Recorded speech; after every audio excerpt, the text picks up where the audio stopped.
Hello, everyone. Happy Wednesday. This is May Your Silvers coming in once again every Wednesday for our Facebook Live tutorial. So let's wait for the eyeballs. Hey, Helen, thank you for joining me. So if you are joining me on LinkedIn, YouTube, Facebook, say hi. Same thing on Instagram. And if you're joining me on Facebook, please make sure you click on the StreamYard link so I can see your name. Hi, Anika. Okay. So, hi, Dana. Okay. And hi, Anne. So, my Instagram people are on the ball. Christine, they are here right at 12. And then we have Mrs. Rose. Okay, Scorpio Events. Okay, so you're here on Facebook. Make sure that you say hi to me as well. Again, I know that some of you are joining me during your lunchtime, so I do not want to waste any time. And today we have a story to tell. So for those of you who's joining me the very first time, my name is May Yo Silvers. I am the owner of M2 Hospitality, a multiple six-figure profit event planning company. I am also the event mentor, founder, and coach for Events for Anyone, where we provide a mentorship program called the Unstoppable Eventrepreneur to event planners like you to help you start and grow your event planning company into a multiple six-figure profit business as well. So if you're on Facebook, make sure you click on the StreamYard link so I can see your name. Otherwise, I'll just see Facebook users. Okay? So quite a few of you on Instagram already joining me. Okay. So today I am going to talk about how perception could be a double-edged sword. It could be a positive thing and also a negative thing. So I'm going to share with you my personal story, and then we go a little bit into the learnings from that personal story. Okay. So I'm in a Facebook group for event planners where there's like over 20,000 members inside that Facebook group. On and off, I go inside that Facebook group and I'll share some resources, share some experience, share my feedback on certain things, right? Because at the end of the day, whatever I'm doing for the mentorship program, regardless whether you work with me or not, is to empower event planners out there who wants to turn their passion for events into profit. So I will give you whatever resources I have whenever I can find the time to go in there to post, to educate, especially new planners. So I was in this group and this post was like 30 weeks ago. And recently it just resurfaced because I guess people found my post and then there's a lot of engagement and it kept coming up. Okay. Hey, so yeah, Mayosha. So okay, here we are. Yes, we are live right now. And then it's a post that I put about how to set a table properly, as in table settings like plates and your forks, knife. Where should the forks go? Where should the knives go? Where should the glassware go? Where should the bread plate go? So I was just basically teaching table setup etiquette, because there's so many event planners out there. Beautiful. They have beautiful setup, table centerpiece, linen, chargers, specialty chairs, specialty tables. The whole room is spectacular. Everything screams high end. And then when I see the setup, oh my God, the forks are in the wrong place, the knives are in the wrong place, the spoon in the wrong place, the glassware is wrong, the napkin is not placed correctly. It's just like, one of the members who read that post, we have about like, I think close to 80 comments and like 400 views on that post. So one of the member actually make a comment that I was like, oh my God, she hit the nail on the head. She said something about, getting the wrong table setup, okay, placement, right, is like having your makeup professionally done and then you're getting lipstick on your teeth, okay? So there's one thing that didn't fit into the puzzle that gives off the overall impression that you know what you're doing, you're a professional, and you also know what luxury looks like. So on that post, I wrote something that I wrote exactly what I just said. Okay. So for those of you who know me for a while, who has been following me, you know that when you read my post, it's exactly like me talking to you. There is not much audit here. Okay. So I wrote on that post that I said that I see so many event planners have beautiful events, but the table setup, it's not set up correctly, and it gives the wrong impression and the perception if you are a luxury event planner. So for people who understands luxury, right, those buyers, they pay attention to details, stupid, simple details like this. Do you have the right fork? Do you have the right knife? Do you have the right spoon? Right? Do you know that there's a difference between a regular spoon and a smooth spoon? There's a dessert spoon and a main course spoon. Do you know that there are fish forks and fish knives? Right? So they pay little details like that because they're used to a luxury lifestyle. So there is social etiquette. And that also sometimes I'm going to sound a little bit prejudiced and also biased and judgmental, but I'm just going to call it the way it is. Sometimes people buy from you based on whether they see if you understand their level of thinking and also their lifestyle. So you very seldom will see someone who is not understanding the idea of luxury serving a client who is used to luxury. It's just the way it is. So it's very prominent in certain culture, especially in the Asian culture and also in the third world culture. There's a social status here. Okay, is it the same for everywhere? Absolutely not. Absolutely not. But I'm just sharing with you my experience from this post. So I wrote something of this nature. I say that if you are the CEO of your company, you shouldn't be seen as the help at your event. You shouldn't be setting up the tables yourself. You should be doing your CEO work. Okay, you should appear like a CEO and act like a CEO. You should have someone do the setup, and you should appear as a CEO and not as a help. But there is like one sentence. And then I would say so let's say the post is this big. One sentence, I talk about as a CEO, you should appear as a CEO of your company and not appear as a help.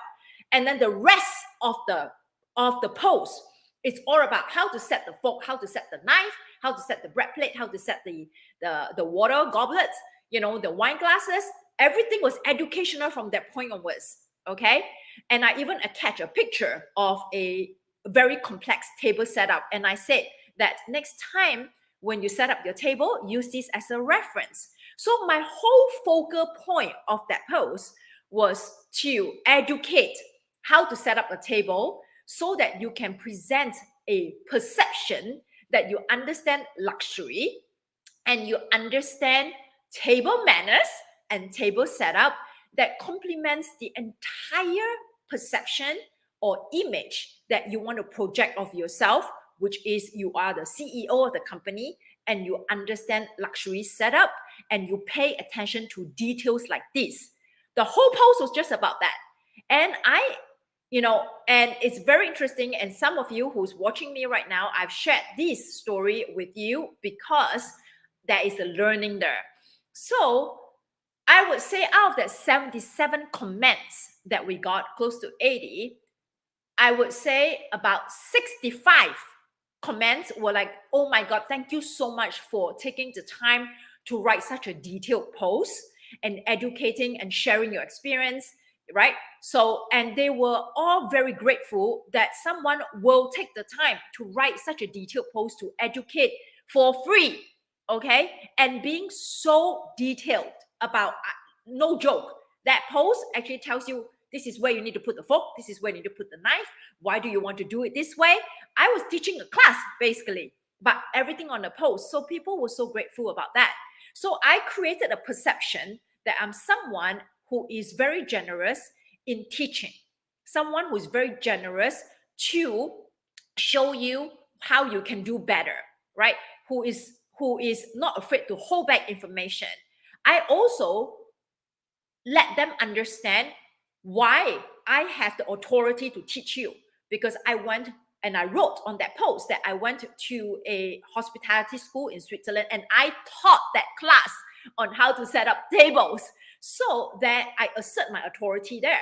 So the perception that I'm giving is I am a luxury event planner who has been formally educated in one of the best, if not the best, hospitality school in Switzerland. And I had the privilege to actually teach that class to my fellow students in Switzerland after I graduated. And I am a CEO. I conduct myself as a CEO. I do not appear as the help setting up the table, but I know how to set up the table, right?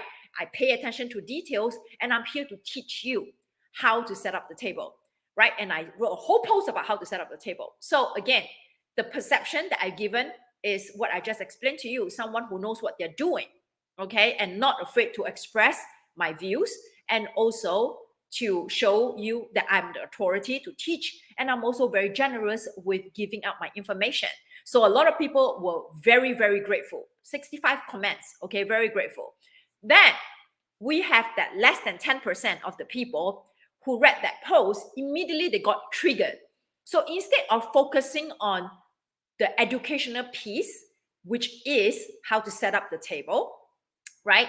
They focus on the part that I said, you want to appear as the CEO of your business, not as the help. They felt the need to correct me that I am basically a shitty CEO because a CEO is all about team. A CEO should all chip in to set up the table. They felt the need to express their opinion that they are a great CEO because they will never use the word help. They will always involve the team. They will get involved and set up the table. And at the end of the day, right, for me, I really don't care. I really don't care what kind of CEO you are. It's your business. You can decide what you want to do. If you want to set up the table, and I even wrote a line. I said, for whatever reason, if you decide to set up a table yourself, hopefully this information is able to help you. So this group of less than 10% have this perception of me that I am basically a snobby bitch. I am a lousy CEO because I don't know how to lead, because I label people as the help. And I am not showing the public how a CEO should be because I am not chipping in to help. That's the perception that they have created of me because of one sentence I wrote. Okay.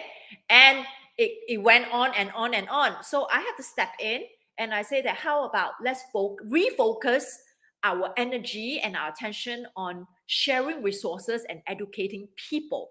Okay. Instead of focusing on how to be a good CEO, which we can create a separate post and educate this group of event planners as well. Well, that didn't go too well. Okay.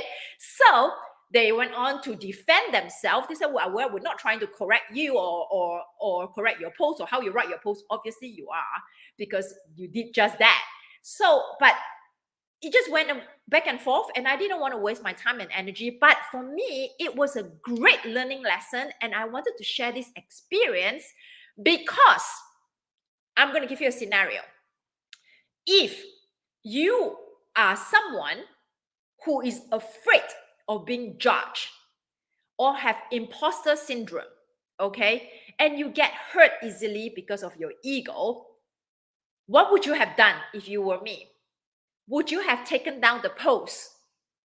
Would you have taken down the post or edit your post to remove that part that says that if you're a CEO of your company, you shouldn't appear as the help. You should appear as the CEO of your business. Would you have edited your post, or would you have defend yourself in the comments, or would you have taken down the post so that your ego is not hurt? How many of you would have done that? How many of you would have justified your position or correct these people? I did not. I didn't. Because was I bothered? Of course I was bothered because I'm human. And I also have an ego as well. But because my life lessons and also I understand what ego can do. I understand how it can damage your business, okay, your life, how pride kills, okay, I decided not to spend my time and my energy on that. So I decide to switch my energy and my mindset on focusing of the other 65 comments, the other people who have given me the love, the like, the heart, okay, that I have been able to touch and educate them. So I focus my energy on that instead of wondering, fretting over, should I take down the post? Should I defend myself? I don't want people to perceive me as that snobby CEO, or I don't want people to perceive me that I don't know how to lead a team.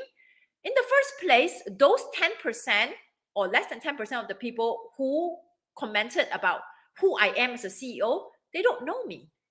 They don't know me. And their perception for me doesn't matter.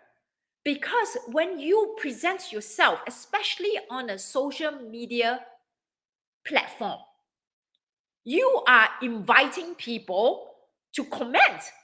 You are inviting people to say something, right? If you want to be private, you don't want to hear any feedback, you don't want to hear any comments, right? Then why would you even share? Why would you share your post? There must be an objective of sharing that post. The objective for me to share that post is, number one, my main focal point was it really gets under my skin when I see a beautiful setup is being clipped, or the excitement and the whole beautifulness, okay, if there's such word, is being tempered by one small little detail. That's why I felt the need to write such a long post about how to educate you on how to set up tables, right? So that was my whole intention. And then I let my personality shine because I don't hold back. I wrote how I felt and I wrote how I think. As a CEO of your company, in the first place, you shouldn't be setting up the table. You should have your vendors do it, right? Your time should be spent taking care of people, taking care of your clients, making sure everything is okay. QC, right? Quality control. But that post is not all about me, about how do I lead my team? How do I work with my vendors? No, the post is not about me. The post is about you. So when you post something on your business, on your social media, you have to ask yourself, right? What is this post for? What is this post for? How am I going to react if somebody don't like what I post? And that's the reason why so many of you are being held back in showing up on your social media because you're so afraid of the perception that you're creating, okay? And you're being judged and you can't take it. Your poor ego can't take it. And I'm going to tell you that at the end of the day, money doesn't care about ego, okay? Money doesn't care. So if you want your business to prosper, better start showing up, okay, and stay true to yourself. I don't see a need for me to defend my position because I know who I am. I am comfortable being who I am, and I know what kind of leader I am. And I don't get to multiple six-figure profit, not revenue. I have to stress again, all right? Profit by just using my mouth. I lead my team. I give direction. I work as a team. But again, the post is not about that. The post is about education, right? So if you let other people's comments, like those people on the sideline telling you that, oh my God, what is she doing? She's posting again. She doesn't even look good, or she doesn't even speak well. What kind of content is she posting? All those people who's gossiping about you, they don't have a life, okay? If they do have a life, they will be using their time and their energy and their focus in helping other people in building their business, right? So in their mind, they may be thinking they are educating the public, right? By correcting me how to be a CEO, which is fantastic. And I actually applaud them for that. I thank them for sharing their opinion on showing how to be a CEO. I didn't defend myself. Okay, I didn't defend myself. But I want you to pay close attention to this particular tutorial. Why am I sharing this? Why am I sharing this with you? My personal journey. Because I know that some of you, a lot of you, who have appeared or posted on social media, something happened. Somebody said some smart comments to you, okay? And it hurt your ego and your pride. And it stops you from showing up for your business and for your people who once, remember, I had that 65 over comments, the 300 over people who heart and love me. If I let this small percentage of people take me down because my ego is hurt, do you know how many less people I can help? Because I put myself first. I put my ego first and not the interests of the general public who could use my help. So ask yourself, if you are not showing up on your social media, if you are afraid of being judged, and if you are afraid of creating the wrong perception, what are you robbing others from your brilliance? Okay? There's always going to be two camps. That's called the law of polarity. There is always going to be people who love you no matter what you do. And there's always going to be the people who hate you no matter how nicey you are. That's just the reality. That's why social media is so powerful. Okay? It's so powerful that you not only attract your peeps, but you repel the people who you don't want to work with, who has already formed judgment about you, a perception about you. So I hope you really take this to heart. Okay, give me a heart and an emoji. Give me a thumbs up. Give me something to tell me if this is hitting you right in your core. And if you are afraid to even post anything, even before you were being perceived or judged, you have already judged yourself. You have already judged yourself. Okay? And you know what is the worst thing that can happen? Is you are, instead of letting people judge you, you judge yourself first. Okay? And that is the worst thing you can do to yourself for your personal growth and also for your business growth. So when you are presenting something, okay, when you're presenting something about your business, okay, you have to think, what perception am I going to create? If you stay true to yourself, if you stay true to your message, if you stay true to your intention, imposter syndrome will never kick in because you're speaking the truth. And when you speak the truth, your audience can feel it.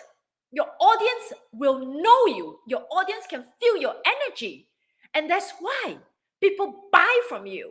People don't buy a service or product for the product or the service. Well, actually, let me take it back. People that buy the product for the product. People don't buy a service, an intangible thing, because of the service. They buy that service because they can connect with you, the heart. So that post, I have connected with over 300 people through the heart by showing them I'm a badass CEO and I don't have to explain my fucking action, okay, on my post. Sorry, I just dropped the F-bomb. Hopefully YouTube and LinkedIn wouldn't ban me. So, but I stay true to who I am and I don't have to explain how I lead my team, how I appear as a CEO, because it's not about me. The post is about you. How can I serve you? How can I educate you? How can I help you get to the next level? How can I help you think like a CEO? How can I help you appear as a perception of a high-end event planner? If that CEO line that I wrote trigger you and you don't want to be that CEO, it's okay. But if you feel that, yes, I want to be just like that, I want to be the CEO who walks around the room greet all my guests, go around, QC, quality control, straighten the setup a little bit, instead of trying to show to your client that, let me go set the table, let me do this, let me do that, so that I can show to my client that I'm busting my ass to make sure that the event is going well. That's okay too. That's okay. I don't have to physically show my client how I'm busting my ass to show them that I'm taking care of them and their events. My client hires me because she trusts me. She trusts my judgment, my decision, and my team, how I lead my team. I don't have to sweat a bullet. I don't have to go around doing things to make her see that, oh, I'm doing everything just to make sure that everything is looking good. I instill confidence in my team. I instill confidence in her to trust that everything is going to be okay. She should not be seeing me hustling around. If you want to be that CEO, which is me, then you will come and work with me. And you will want to be coached by me. But if you want to be the CEO who wants to micromanage and make sure that everything you have to touch, that's you. Go do you, right? Everybody has a different way of running their business. But again, I want to make sure that this message for today's tutorial is, when you show up for your business, be who you are. Don't be afraid to show who you are. That's the difference between being confident and being rude, okay? If people perceive you as rude, it's on them. That's okay. If you know that you haven't intentionally hurt somebody with your words or your actions, then you can go to bed at night with a clear conscience. And that's me. I sleep very well at night. So when you show up for your social media, perception can be a double-edged sword. In this case, it worked for me, for over 300 people, and it didn't work so well for me for about like 5 people. So if I'm going to build a business and I look at this data, which persona should I be? Miss Nicey, watch my words, or show up as who I am? The answer is obvious. Show up as who I am. And that's the reason why I am where I am today. Okay? So imposter syndrome cannot touch me because I am the walking truth. So if you are feeling imposter syndrome, if you're feeling afraid of being judged, if you are feeling that you don't want to be heard, just know that you're being selfish because you put yourself first and not your audience. Okay? I know what I just said hurts you, but that's the truth. And that's me. So go away, take some time, watch this video a few more times and see what are the learnings and how are you going to use this to help you move forward in your business and gain the courage and the confidence to show up for your business, especially on the social media. Thank you everybody for your time today. I will see all of you next Wednesday. Once again, if you are stuck in your business and you need help and I am your mentor for you because you love how I teach, reach out to my team. Let's schedule for a call to see if you are a good fit for us and vice versa. All right? You don't have to do everything by yourself. Business can't grow before your own growth. If you are not growing, your business cannot grow. Strategies, tactics means nothing until you are ready for the transformation in yourself. Okay? Thank you so much, everybody. Have a great rest of your Wednesday. Bye.